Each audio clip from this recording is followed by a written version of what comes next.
Hey guys, Retro Gaming Guy here. So today in this video, I'm stoked to unbox, demo, and review with you guys the Pandora Box 28001 50S 3D arcade game console. Now this is pretty cool looking to say the least. This looks like it should be handcuffed to somebody's wrist. You unbox this, you open this up, and you have your entire arcade experience pouring out of here. You have a monitor built into the backside of the briefcase. You have an entire arcade control deck there ready to go. All you have to do is just simply screw on a joystick and you're ready to go. You have 8 buttons at your fingertips there, in addition to all your menu buttons, your coin buttons, your start buttons, all that good stuff. So it looks like it offers a hell of a lot here, but we got to really find out for ourselves because sometimes Pandora Box doesn't always pan out. So we're going to unbox this. We'll take a look at the layout and design. We'll fire it up. We'll comb through everything that is offered within. And then we'll, of course, dive into a bunch of games to see what the performance and gameplay experience is like on this product from Pandora Box. So let's dive into it and get started.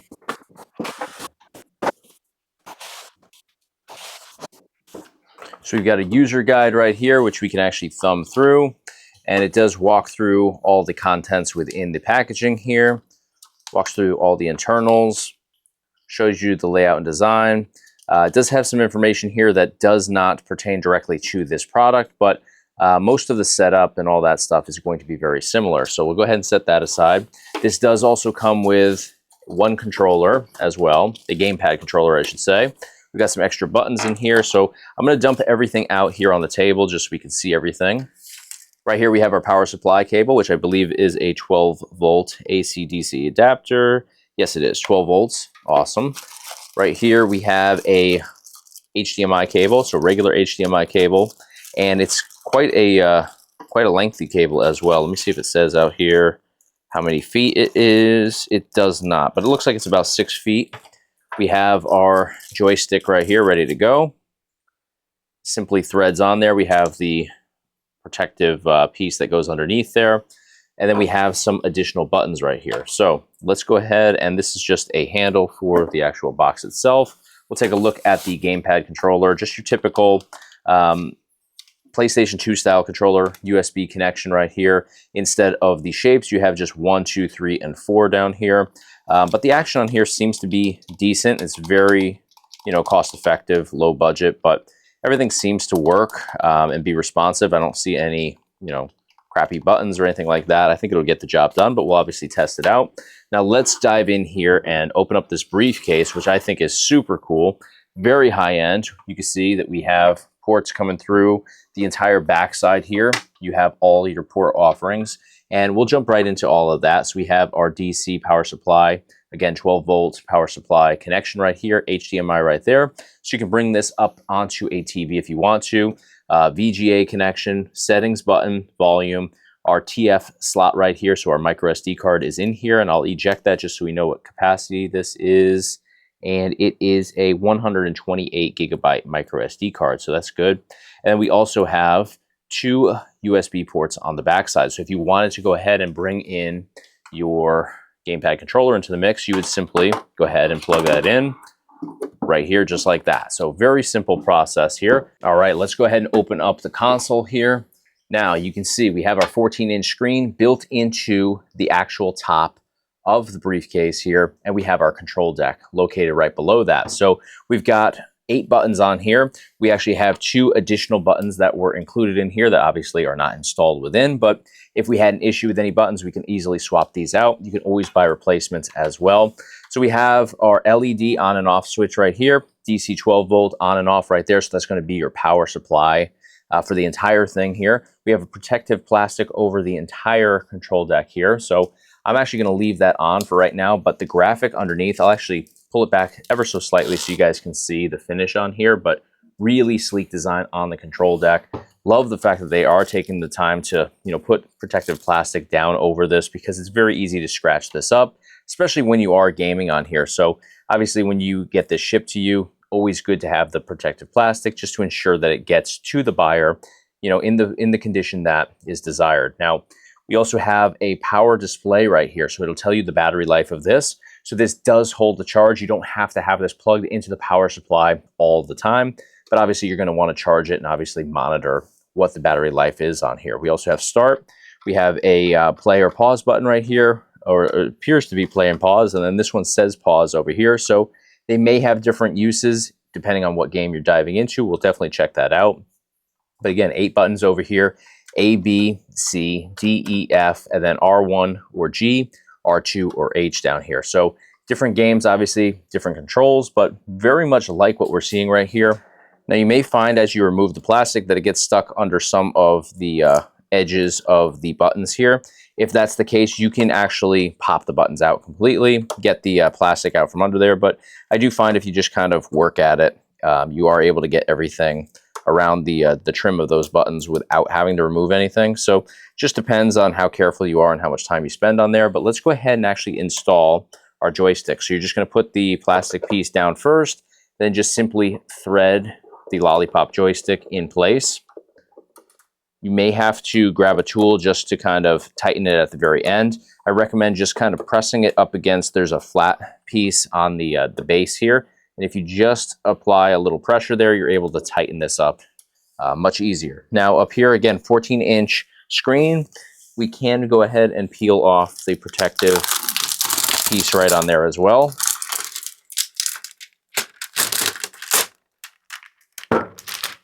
There you go. And you can see how nice that screen is looking up here. Very glossy, so we are getting some reflection. But I'm going to go ahead and plug in first our power supply cable because I'm not sure how charged this came to me today. Obviously, we're going to have to charge it up a little bit. So in order to do that, you just simply access the back, plug in the power supply cable, and then go ahead and plug it into my power outlet.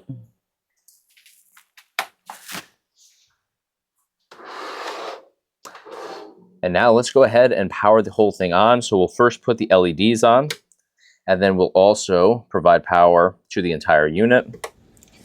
All right, so here we are loaded up into this Pandora Box setup. So you can see we have a text list over here on the left-hand side, screen on the right-hand side, which will actually give us, in some cases, a little bit of a video preview for each of our titles. I'm going to turn down the volume just for this portion of the video. So as we go through here, we notice that, first off, there's absolutely no alphabetical order over here, which I'm never a big fan of. It's just hard to navigate things that way. So you can go down title by title. Joystick feels great, by the way. We can go to the right, and that will actually change our page, so we can scroll through our different game options much quicker. Now, there are a lot of duplicates in here, I will say that. They're not straight up duplicates of the exact same version as far as I'm seeing. It's different versions of games, but still a lot of multiples in here to say the least. But you're going to have that in this sort of setup, because a lot of times you have a game that's released for like Super Nintendo, Genesis, and arcade, just as an example. So you're not necessarily getting the exact same version of the same titles, but it will kind of populate in with multiple, duplicates. So you have to take that into consideration. There's actually, we'll go up the opposite way. Let me go back over to page 1. I want to see the total game count on here because they're advertising over 28,000, and everything does go up 1, 2, 3, 4, 5, 6. So if we go up this way, we have 29,800 total games on here. So well over what they're actually advertising, which is nice to see. Again, there are duplicates, but they are different versions at least. So we've got some Mortal Kombat in here. We've got some Tekken. Looks like 1 through 3. This one says 3D, but I believe that's just the original Tekken. Yeah. So it looks like we have some PlayStation titles in here, some arcade titles in here, different old school consoles. It's very hard to find exactly what you're looking for, though, because of the fact that it's not in alphabetical order. And if we actually hit our start button, we can open up this little menu screen here. We can go to recent titles. That'll give you all the titles you've jumped into recently. We can also go over to search, which is great. That's going to be your saving grace here. You're able to look up titles that you want to find on here. Or if you want to check and see if certain titles are on here, you can obviously, utilize the search function.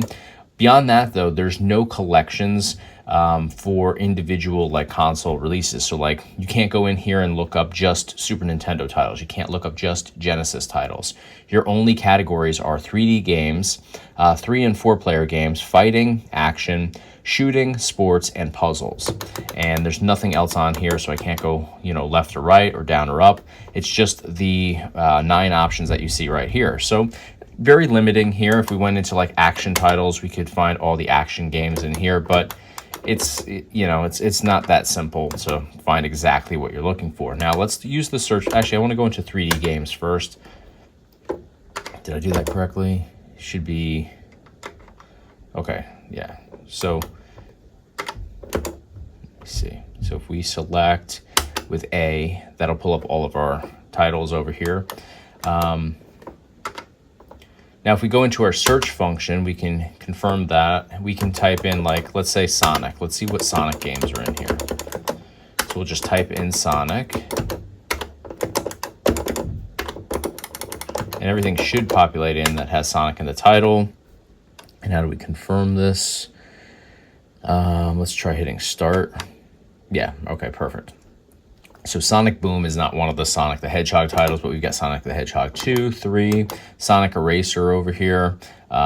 We've got Sonic the Hedgehog, the original. We've got Sonic Spinball, Sonic Blastman. We've got Sonic Blastman 2, Sonic Wings. So yeah, I mean, they're not all Sonic the Hedgehog titles, but it shows you that the search function does work. Let's also go back in here.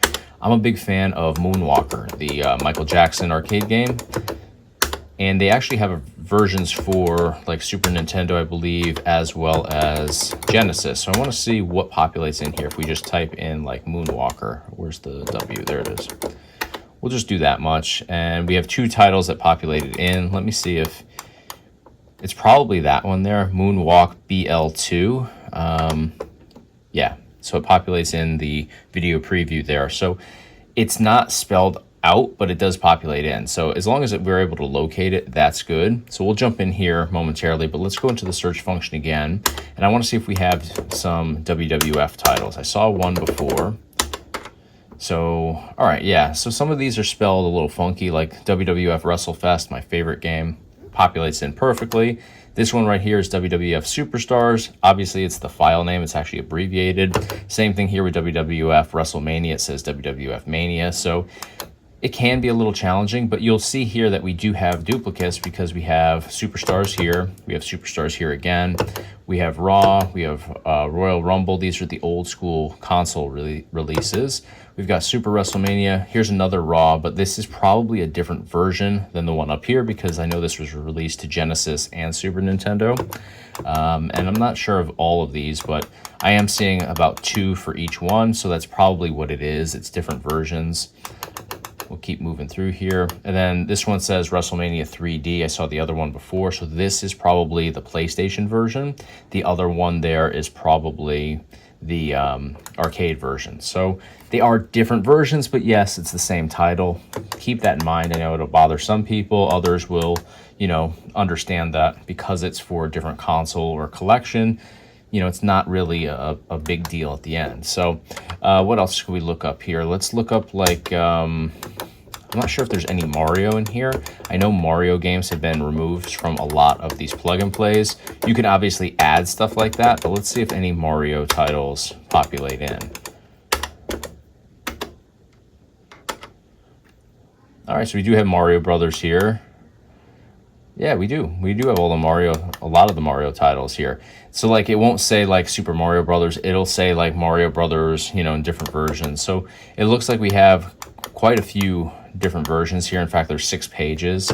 So is there going to be crossover? Yeah, absolutely. Different versions, different releases. So like we have these are the Asian releases or Japanese releases. So let's see. And we probably have some hacks in here as well, just judging by the amount that we have. Like right here, we have Super Mario Brothers and Duck Hunt. This is the European version. This is the US version. Stuff like that. I guess, people have different interests, and some people are going to want the European version. I would never play the European version personally. I'm here in the US. So for me, it's not really a big win to have both versions. I think it's a little excessive, but I do see the value for different people. Dr. Mario seems to be in here twice. Could be the same deal, but we also have Dr. Mario, the Asian version, the European version. So yeah, it's a bit excessive at times, but for the most part, I'm not seeing as many duplicates in here as what we typically see with Pandora Box. So Mario seems to be more excessive than your average stuff. Like when we went into WWF, it really wasn't that serious. Not a lot of things, not a lot of duplicates rather populating in. Let's do a Tekken search, which I saw we had some Tekken in the 3D collection, but I want to see if we have other versions. All right, there we go. We've got them all in here. So there are 2 different versions of Tekken 2, but that one looks like it says pirate, so it might be a hack. It may be, you know, a different, you know, some type of different version of it. So yeah, not too bad here. Definitely duplicates all over the place, but not as bad as what we're typically used to from Pandora Box, in my opinion. The search function, though, as you can see, is what I'm using for everything, because you can't just kind of, you can go through the regular list, but it's tough to find what you're looking for or to really know what's coming next. It's just a total random assortment of titles thrown at you. Like we're in turtles here, so we're in T's, then we go to D, then we go to F, we go to B, you know, and it's just all over the place here. So a little bit of a mess to navigate that way, but let's dive in and check out some titles.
All right, so now another amazing feature of this is that we can just use this as a game console and control deck here by simply using an HDMI connection to bring this over to a PC monitor or to a TV. So any type of TV or monitor can be attached to this setup via HDMI connection. So you can see I have my PC monitor over here ready to go. So we're gonna go down, we're gonna play some Marvel versus Capcom over here.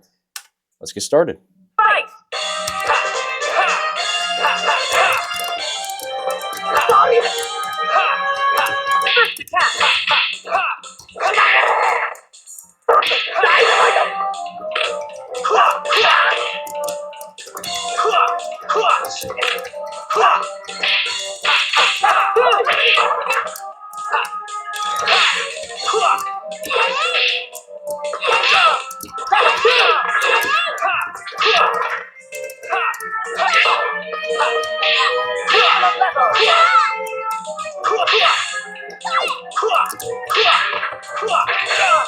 All right, guys, we jumped in here. We took a look at the layout and design. We booted it up. We toured through what it offers internally. And then we jumped into some games to see what the performance is like as well. So I had a great experience with this. I really love the layout and design of this. I love the fact that we have a standalone case here with port offerings on the back side here and even on the side. So you can bring this over to a VGA connection. You can bring this over to a TV or monitor easily with the HDMI port on the back as well. You have the volume control externally. You can adjust your settings. There's just everything that this offers. It just provides a way to customize your experience tremendously. So I'm a big fan of what this has. We have the 14-inch screen inside, great resolution and picture quality there. The audio, it gets super loud. And because you have that external volume control, For the games that sound a little bit softer, you can crank up that volume very easily. Just simply reach around the back side and just up the volume. So love what this offers here. The case is really high quality as well. It's got a nice gloss and shimmer sort of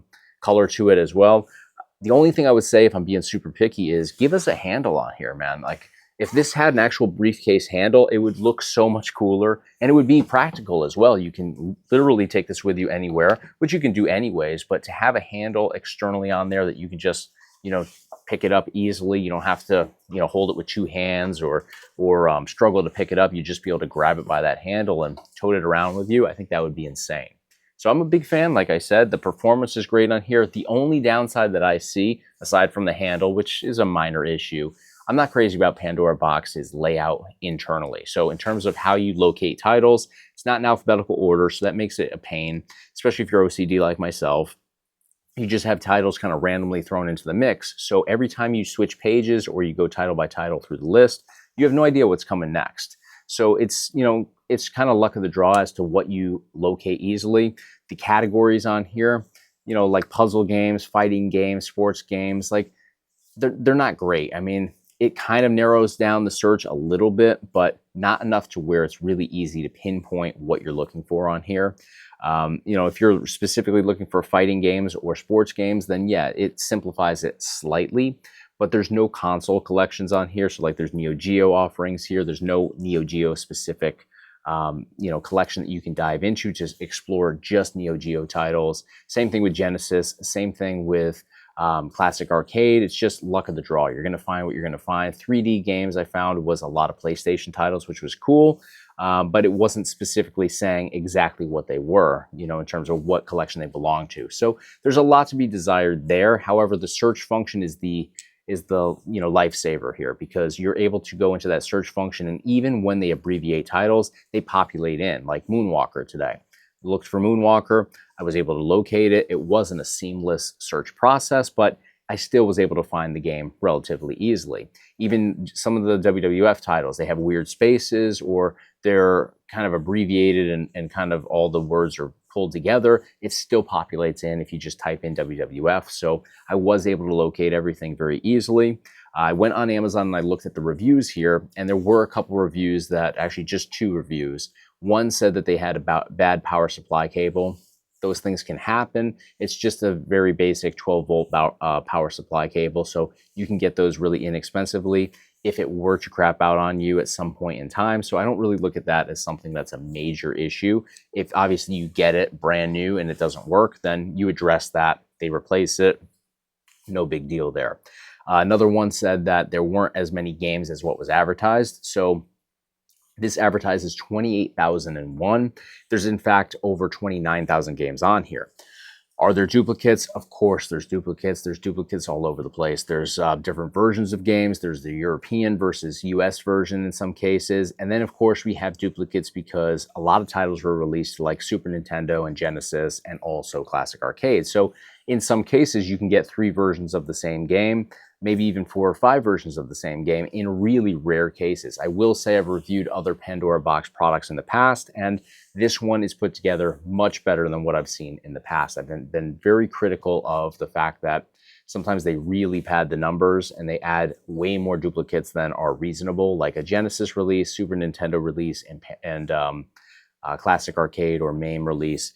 That to me is nothing to object to. People have different tastes. Some people are going to want to play a Genesis version. Others, like myself, will always choose arcade when possible. So, you know, I'm okay with different offerings for different people. Different people have different wants and needs.